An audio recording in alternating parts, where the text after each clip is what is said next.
mong đây chơi new free thì pipang mình vay nó buồn sang khắp nhưng nên đây cầm mày đuông hàng là giật lê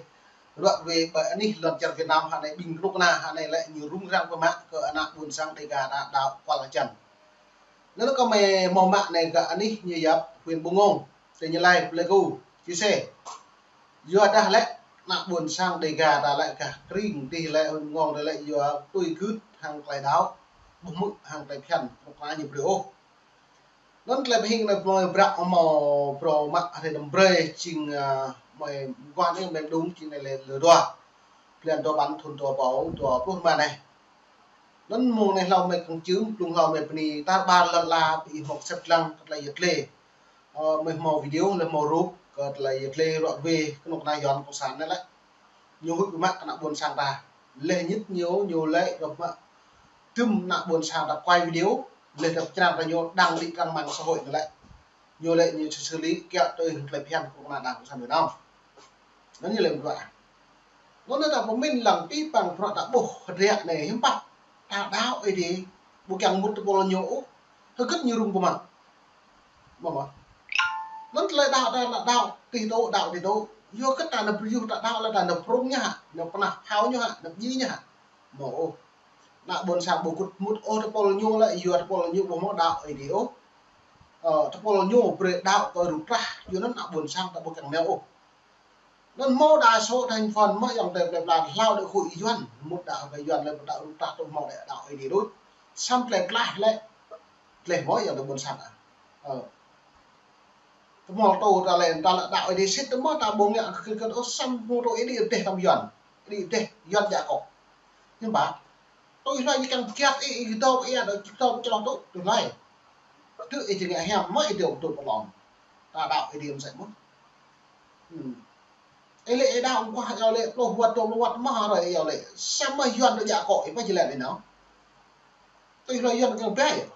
duyên rất này nó còn là buồn sang đây cả đây duyên địa nuôi thuộc đạo chân là bình duyên bị con mà nèo pro nèo hụi tập nàng càng là mạng cơ được gửi mệt vả tôi tập đi còn đạt đúng không video gặp cái này đúng không nguyên hữu quách này oách này làm nhiều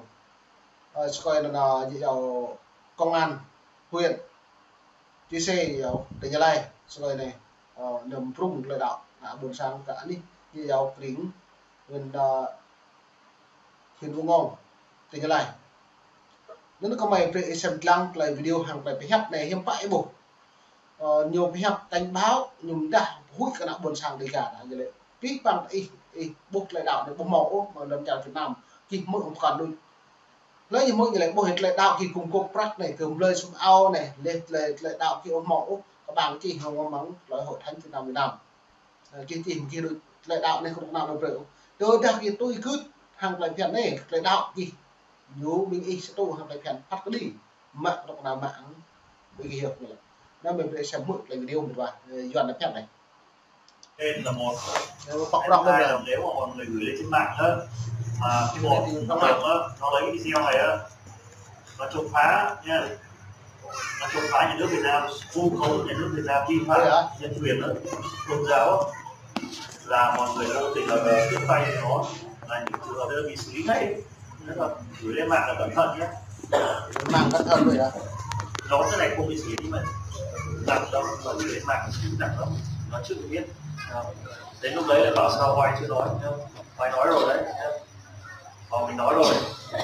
chính quyền nó là không nhiều đâu đấy, bởi vì hồi xưa ba bếp là chính quyền là tạo điều kiện tuyên truyền của con là để đúng 1 năm trời mới bắt đấy, nhưng bây giờ là làm rất khoát thôi, rẹt thôi đấy, con nhóm này 1-2 tháng là xử lý ngay, xử lý là không có chối đâu, mình ở đây quay phim rồi chụp hình lập biên bản hết rồi đấy. Cái đạo này không có luôn, không có cái đạo có đuôi gì đấy rồi đó. Bây giờ tên này là làm gì có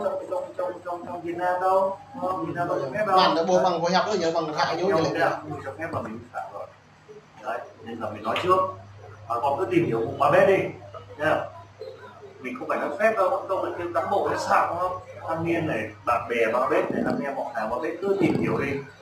xem thời đấy là nhóm bao nhiêu lâu, nhóm như nào y như vậy luôn. Cũng nhóm thế này cũng gây, cũng góp tiền lại đúng không, cũng cầu nguyện, cũng quần áo rồi vậy đấy. sau bị bắt xử lý rồi bắt đầu tên là một. Cái thứ hai là nếu mà mọi người gửi lên trên mạng á, mà cái một hoạt động á nó lấy video này á, nó chống phá mình phân động như lấy mạng video đọc với nhau này là những bắt mạng đâu như này nước Việt Nam vi phạm nhân quyền đó, tôn giáo là mọi người vô tình là tiếp tay nó là những trường hợp đấy. Dua nó dòng đây là mệt vài cái này này lại nhiều lệ hiểm bạc lấy màu mạng là đặc bình ít video này lên là nhầm bình phân động như này như tụ hàng lấy phát đi một nào Việt Nam nó đã bộc pi bằng pro hơn ra rất là nhiều lại bây giờ tôi nhiều ấy bộ mà nói có sách này có tiếng màu tạm nhớ như là bục lên đảo tôi nhớ đất nước Việt Nam tự do tôn giáo tự do tin ngưỡng bằng tài phiền như mỏ rồi á tôi đã này em bạn đã bô lại rẻ này nhớ ngạn này bình y quay video như là bình y một đêm ít bình phán động lệ Việt Nam vi phạm bộ luật tôn giáo Úc như này tôi đã như ông màu vi phạm cấp như là can trở lại đạo là buồn sang lại cái bộ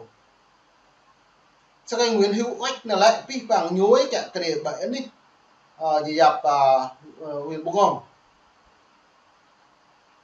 video cái như like này nhô nó cả cái nhô được prong cái dập pol chunum bình quả chẳng nó như thao bao trùm nhô nào trùm rõ cấtอย่างเงี้ย rằng chi từng chi tiết một tắm biết bằng lại thảm a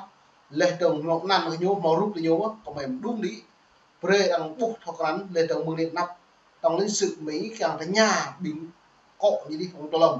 lệ đồng nhô ấp như tươm có rõ square này em tắm nhá chủ nghĩa sát cái nạn buồn sang đầy cả ta một cái đáo coi như là còn cái rằng Việt Việt nghèo này tự do